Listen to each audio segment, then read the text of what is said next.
Hello everyone, welcome back to the Fluent Way YouTube channel. Today you are going to learn a grammar lesson that is past perfect tense. And in the end of this video, you will be able to use past perfect tense fluently. ඉතින් අද අපි video එකකින් කතා කරන්නේ කොහොමද past perfect tense වාක්‍ය හදන්නේ කියලා. ඉතින් මේ lesson එක ඉවර වෙද්දී ඔයාලට past perfect tense හරියට භාවිතා කරන්න පුළුවන් වෙයි. Okay, let's start. past perfect tense. අපි මේ tense එකේ වාක්‍ය හදන්න කලින් බලමු මේ tense එක මොන වෙලාවකද ඕන වෙන්නේ කියලා. මොකද tense එක භාවිත කරන අවස්ථාව දැනගත්තොත් තමයි අපිට වාක්‍ය හදන්න පුළුවන් වෙන්නේ. An action that was completed before another action or time in the past. අතීතයේ යම්කිසි ක්‍රියාවකට හෝ වේලාවකට කලින් සම්පූර්ණ වුණ ක්‍රියාවක් ගැන කියද්දී අපි භාවිත කරනවා past perfect tense. අතීතයේ යම්කිසි ක්‍රියාවකට හෝ වේලාවකට පෙර සිදු වුණ ක්‍රියාවක් ගැන කතා කරද්දී අපි past perfect tense භාවිත කරනවා. අපි උදාහරණයක් අරන් මේක තේරුම් ගමු. අපි සිනමා ශාලාවට යද්දී ෆිල්ම් එක පටන්ගෙන තිබුණා. අපි මේක ගැන කතා කරන්නේ දැන්. අපි හිතමු සිනමා ශාලාවට ගියේ 10:30ට කියලා. හැබැයි ෆිල්ම් එක පටන්ගෙන තියෙනවා 10ට. ඉතින් අතීතයේ මේ ක්‍රියාවට කලින් ක්‍රියාවක් සිදු වෙලා තියෙනවා. අපි 10:30ට ෆිල්ම් හෝල් එකට යද්දී 10ට ෆිල්ම් එක පටන්ගෙන තිබුණා. අපි තව උදාහරණයක් කරන් බලමු. අපි බස් හෝල් එකට යද්දී ඔවුන් පිටත් වෙලා තිබුණා. අපි බස් හෝල් එකට යද්දී ඔවුන් පිටත් වෙලා තිබුණා. අපි මේක දැන් කතා කරන්නේ අතීතයේ සිදුවීම. අපි හිතමු මෙතනත් අපි බස් හෝල් එකට ගියේ 10:00ට කියලා. හැබැයි ඔවුන් 10ට පිටත් වෙලා තිබුණා. ඉතින් අතීතයේ යම්කිසි ක්‍රියාවකට කලින් සිදු වෙලා තිබුණ ක්‍රියාවක් කියන්න තමයි past perfect tense භාවිත කරන්නේ. ඉතින් අපි ওই ක්‍රියාව සරලව තේරුම් ගමු. යම්කිසි දෙයක් කරලා තිබුණා කියන්න තමයි past perfect tense භාවිත කරන්නේ. ඉතින් ඔය සම්පූර්ණම සිද්ධිය අමතක වුණත් මොනවා හරි දෙයක් කරලා තිබුණා කියද්දී අපි භාවිත කරනවා past perfect tense. past perfect tense වාක්‍ය හදද්දී අපි සැලකිලිමත් වෙන්න ඕනේ ක්‍රියාපද සම්බන්ධයෙන්. මොකද අපි past perfect tense භාවිත කරන්නේ කරලා තිබුණා කියලා කියන්නේ. ඉතින් drink, drank, drunk මේ දෙක ක්‍රියාපදවල ස්වරූප තුනක් තියෙනවා. drink කියලා කියන්නේ බොනවා. drank බීවා, drunk කියන්නේ බීලා. make කියලා කියන්නේ හදනවා. made හැදුවා, made හදලා. buy මිලදී ගන්නවා, bought මිලදී ගත්තා, bought මිලදීගෙන. ඉතින් අපිට අවශ්‍ය වෙන්නේ කරලා තිබුණා කියලා කියද්දී එහෙනම් අපි භාවිත කරන්නේ verb 3. drink බොනවා, drank බීවා, drunk බීලා. නම් බීලා තිබුණා කියලා කියද්දී අපි past perfect tense වල භාවිත කරන්නේ verb 3. එහෙනම් ඒක හොඳට මතක තියාගන්න ඕනි. අපි perfect tense වල භාවිත කරන්නේ verb 3 වාක්‍ය හදද්දී. ඊළඟට තිබුණා කියලා කියද්දී අපි තියෙනවා කියලා කියද්දී භාවිත කරන්නේ have සහ has.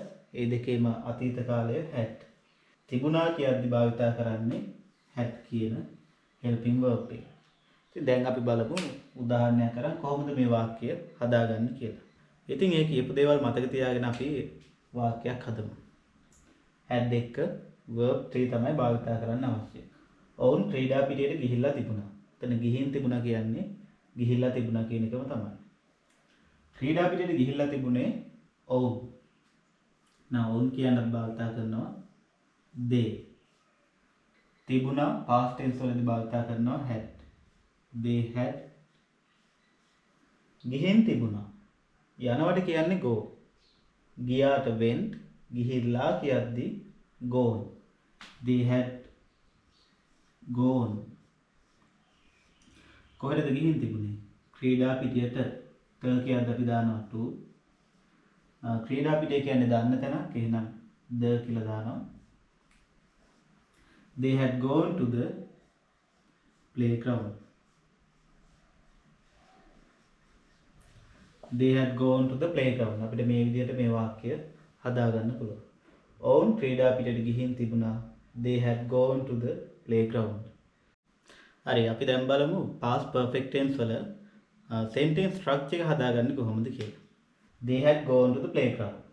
ඉතින් මුලින්ම අපි ලියන්නේ ක්‍රියාව කරන්නේ කවුද කියන එක. ඉතින් අපි කියනවා subject. subject plus ඊළඟට තිබුණා කියලා කියද්දි had කියන helping verb එක. ඔබට මතක ඇති අපි භාවිතා කරන්නේ ක්‍රියාපදේ තුන්වෙනි ස්වරූපයෙන්. past participle verb එක. verb 3 කියලා කියනවා. subject had verb 3 ඊළඟට object මොනවද කරන්නේ එහෙම නැත්නම් කොහෙද යන්නේ කියන object එක. ඉතින් subject had verb 3 object. මේ structure එකට තමයි past perfect tense හදන්නේ. හරි එහෙනම් දැන් අපි දන්නවා past perfect tense කියන්නේ මොකක්ද? මොන වෙලාවකද භාවිතා කරන්නේ?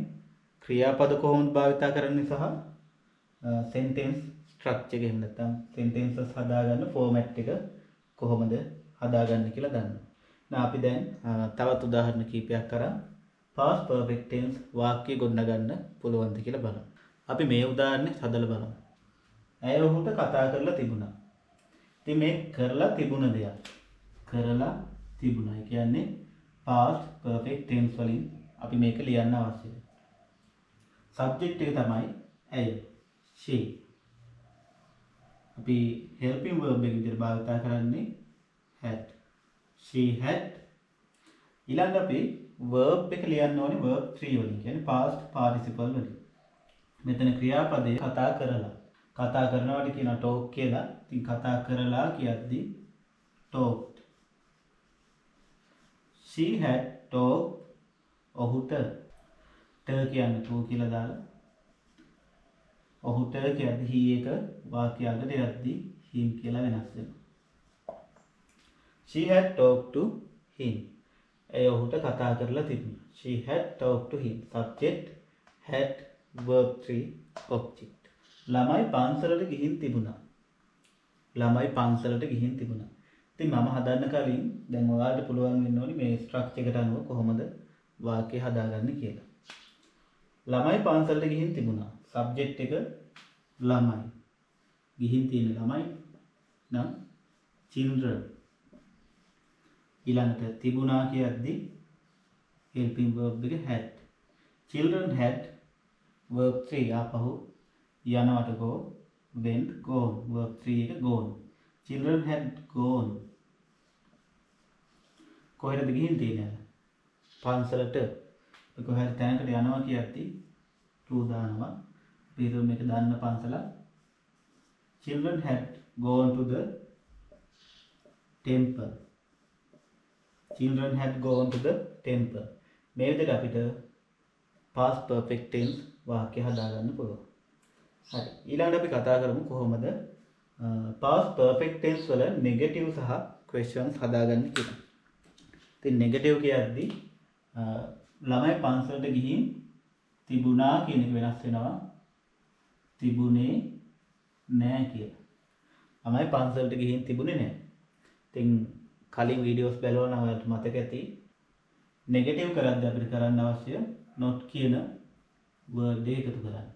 ඉතින් මේ not කියන word එක එකතු කරන්නේ be verb එකට පසුව. එහෙනම් ළමයි පන්සලට ගිහින් තිබුණේ නෑ කියලා කියද්දී children had not gone to the temple.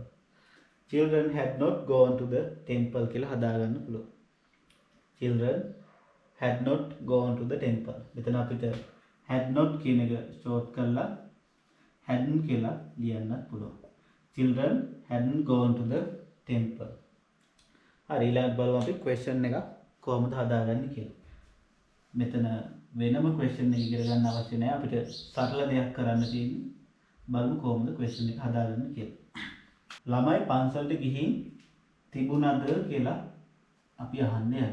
ළමයි පන්සලට ගිහින් තිබුණාද? ඉතින් ප්‍රශ්නයක් හදද්දී අපිට සරල වැඩක් කරන්න තියෙන්නේ. අපි කරන්නේ වාක්‍යයේ be verb එක අරගන්නවා වාක්‍යයේ මුලට. children had කියන එක අපි had children කියලා වෙනස් කරන්න අවශ්‍යයි. අපි වාක්‍ය පටන් ගත්තදී පළවෙනි අකුර capital වලින් ලියන්න අවශ්‍යයි. had children gone to the temple කියලා හදන්න අවශ්‍යයි. ඉතින් අපි අනිවාර්යයෙන්ම question mark එක දාන්න අවශ්‍යයි. මොකද මේක ප්‍රශ්නයක් නිසා. ළමයි පන්සලට ගිහින් තිබුණාද? had children gone to the temple. මේ විදිහට අපිට වාක්‍ය හදාගන්න පුළුවන්. ඊළඟට බලමු negative question එකක් තිබුණොත් කොහොමද කරන්නේ කියලා. negative question කියන්නේ ළමයි පන්සලට ගිහින් තිබුණේ නැද්ද? ළමයි පන්සලට ගිහින් තිබුණේ නැද්ද කියන වාක්‍යය. ඉතින් මෙතන නෑ කියන තේරුමක් තියෙනවා ප්‍රශ්නෙකුත් තියෙනවා. ළමයි පන්සලට ගිහින් තිබුණේ නැද්ද? මේක අපිට ක්‍රම දෙකකට හදන්න පුළුවන්. අපි question එක නිසා අනිවාර්යයෙන්ම වාක්‍යයේ මුලට be verb එක අරගන්න අවශ්‍යයි. had children. දැන් අපි නෑ කියන තේරුමෙන් not කියන word එක දාගන්න. had children not gone to the temple. had children not gone to the temple. මෙතන be verb එක අපි අරගන්න වාක්‍යයේ මුලට not කියන word එක අපි තිබ්බ තැනම තියලා වාක්‍යය හදාගන්න. had children not gone to the temple. තවත් මේකේ ලේසි ක්‍රමයක් තියෙනවා. අපිට had not කියන එක එකට අරගෙන භාවිතා කරන්නත් පුළුවන්. හැබැයි අපිට had not children කියලා ලියන්න බෑ. අපිට ඒ වෙලාවට ලියන්න අවශ්‍ය වෙනවා had not කියන එක contracted form එකේ නැත්නම් short form එකේ ලියන්න අවශ්‍යයි. hadn't children gone to the temple කියලා. ඉතින් ඒ විදිහට තමයි අපි past perfect tense එක හදාගන්නේ. ඉතින් වාක්‍ය හදන එක හරි සරලයි. හැබැයි අපිට මේක මතක තියාගන්න අවශ්‍යයි. ඉතින් ඒකට අපි වාක්‍ය අපව හදලා ප්‍රැක්ටිස් කරලා මේක හොඳට පුරුදු වෙන්න අවශ්‍යයි. අපි දැන් සමරි එකක් අරන් බලමු අද මොනවද ඉගෙන ගත්තේ කියලා. past perfect tense. අපි මේ tense එක භාවිතා කරලා තිබුණා කියලා කියන්නේ මොනවා හරි දෙයක් මේක හරියටම කියවොත් අතීතයේ යම්කිසි ක්‍රියාවකට හෝ කාලයකට පෙර දෙයක් කරලා තිබුණා කියලා කියන්නේ. ඉතින් අපි සරලව මතක තියාගන්නවා කරලා තිබුණා කියද්දී අපි භාවිතා කරනවා past perfect tense. මෙතන ගෙන කියලා දාලා තියෙන්නේ අර සමහර ක්‍රියාපද වලට ලා කියලා දාන්න බෑ. උදාහරණයක් විදිහට මිලදී ගන්නවා කියලා කිව්වොත් මිලදී ගෙන කියලා කියන්න වෙනවා. ඒ නිසා කරලා තිබුණා කියද්දී අපි භාවිතා කරා past perfect tense. මෙතන කරලා කියන අදහස ගන්න අපි භාවිතා කරේ verb එකේ තුන්වෙනි ස්වරූපය. එහෙම නැත්නම් past participle verb එක. උදාහරණයක් විදිහට drink, drank, drunk. බොනවා, බීවා, බීලා කියන verb 3 එක තමයි අපි past perfect tense වල භාවිතා කරේ. ඊළඟ තිබුණා කියලා කියද්දී have has වල අතීත කාලේ කියන්නේ had කියන helping verb එක භාවිතා කරනවා. ඊළඟට අපි වාක්‍ය හැදුවේ subject, had, verb 3, object කියන structure එකට. උදාහරණයක් විදිහට මම මේ නාට්‍ය බලලා තිබුණා කියලා කිව්වොත් I had watched this drama කියලා කියන්න පුළුවන්. ඊළඟ නෙගටිව් කරද්දී අපිට කරන්න අවශ්‍ය not කියන word එක had වලට පසුව එකතු කරන්න අවශ්‍යයි. I had not watched this drama. Negative කරද්දී අපි be verb එකට පසුව not එකතු කරනවා. ඊළඟට question එකක් හැදුවේ be verb එක අරගන්න වාක්‍යයේ මුලට. Had I watched this drama? Had I gone there? Had we met before? ඒ වගේ had කියන එක නැත්තම් be verb එක වාක්‍යයේ මුලට අරගත්තම question එකක් හදාගන්න පුළුවන්. මතක් කරලා question mark එක අපි වාක්‍යයකට එකතු කරන්න අවශ්‍යයි. ඊළඟට negative question එකක් නැත්තම් negative interrogative කොහොමද හදන්නේ කියන්නේ. කරලා තිබුණේ නැද්ද කියලා අහද්දී. hadn't subject verb 3 object. Hadn't we watched this drama? Hadn't we watched this film? Hadn't we gone there? එතන short කරන්න නැතුව අපිට had we not gone there ඒ වගේ had සහ not had plus subject plus not plus verb 3 plus object මේ structure එකෙන් හදන්න පුළුවන්. ඉතින් අද කතා කරේ past perfect tense. ඉතින් මේ වාක්‍ය හදන විදිය සම්බන්ධ මොනවා හරි ගැටලුවක් තියෙනවා නම් කමෙන්ට් කරලා අහන්න කොහොමද මේ වගේ වාක්‍යයක් තිබුණොත් හදාගන්නේ සහ ඔයාලගේ අදහස් past perfect tense සම්බන්ධව තියෙනවා නම් ඉදිරිපත් කරන්න. එහෙනම් අපි අලුත් වීඩියෝ එකකින් නැවත හමු වෙමු.